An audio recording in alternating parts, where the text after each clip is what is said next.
Salut tout le monde, ici Julien Villeneuve-Marcotte pour l'émission Action Média. Ce soir, je suis sur le tapis rouge du film Une vie qui commence, un film de Michel Monti, mettant en vedette Julie Le Breton et François Papineau.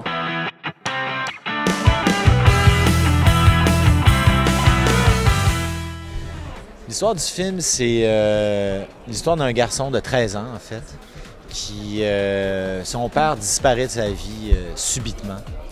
Et puis, il était très proche de son père, c'était presque son meilleur ami, son idole, si tu veux. Et puis, suite à cette disparition-là, sa mère, la mère du jeune garçon, essaie de faire table rase du passé puis faire comme si cet homme-là avait jamais existé dans la vie de cette famille-là. Et l'aîné essaie d'honorer sa mémoire, essaie de faire le deuil de cet homme-là qui est disparu, de comprendre sa disparition. Monsieur Tanguay, vous n'entendez que ma voix. Dites, je suis une grenouille. Je suis une grenouille. Dis, j'aime les Maple Leafs de Toronto. J'aime. Et tu fous jamais, je vais dire ça. Est-ce que tu peux nous parler en fait de ton personnage dans le film? Ben, mon personnage est Étienne, mais c'est un gars qui a vraiment une belle puis une grande complicité avec son père. Puis suite à sa disparition, mais il l'accepte pas dans le fond, il accepte pas la mort de son père. Puis il veut le faire revenir dans la famille par lui. Là. C'est un homme des années 40. Hein? Bon, le film se passe en 1962. Les gens de cette bourgeoisie là, qu'on voit dans le film étaient très durs, âpres, des gens stricts, rigides. Et en même temps, on était dans un changement de modèle, hein, de paradigme qu'on dit. Oui, vous avez été mis en contexte du film. Donc, mon personnage, c'est Louise, c'est la mère de cette famille-là, une famille parfaite, fin des années 50, début 60. Elle a un mari médecin, donc son statut dans la société est quand même assez élevé. C'est une femme qui a de l'éducation, que si elle avait vécu à une autre époque, peut-être qu'elle aurait eu sa famille, mais qu'elle aurait travaillé aussi à l'extérieur de son foyer. Étienne a besoin d'une figure d'autorité paternelle, sinon il va déraper. Si je veux devenir médecin, il faut que j'essaie les médicaments pour savoir à quoi ils servent. Excusez le comportement de mon fils. Qu'est-ce qui vous a séduit en fait du scénario de Michel? Bien, d'abord, je pense que c'est une histoire profondément humaine.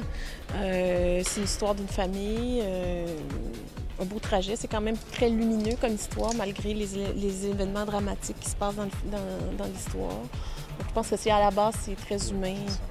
C'est ce qui vient nous toucher. Pourquoi avez-vous en fait utilisé cette perspective pour ce film? Ben, c'est beaucoup un peu basé sur des expériences que j'ai vécues dans ma famille.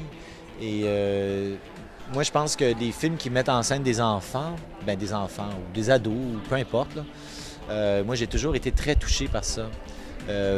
Parce que je pense qu'on a tous été, on a tous été un enfant ou on a des enfants, mais on peut pas être insensible au destin d'un enfant, en tout cas. En fait, on a vu, vous qui avez une mentalité très, très stricte, on voit aussi Julie Le Breton qui, elle, est un petit peu plus lousse par rapport à son fils. Est-ce que vous pensez que ce changement-là devait être fait? Ah, ben, c'était inéluctable, probablement.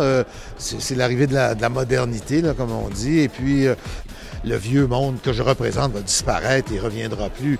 Maintenant, on a peut-être fait trop disparaître d'affaires, je ne sais pas trop, là, mais effectivement, vous avez raison, historiquement, probablement qu'il fallait que ça arrête parce que probablement que la génération que je représente là-dedans était allée trop loin.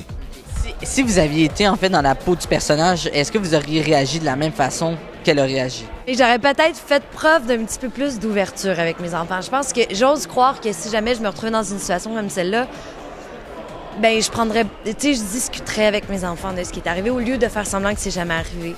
Mais c'est dur de juger parce que j'ai jamais vécu ça. Mais je pense qu'on vit à une époque où c'est plus facile de parler de certaines affaires. À cette époque-là, c'était peut-être plus difficile. Réveille-toi!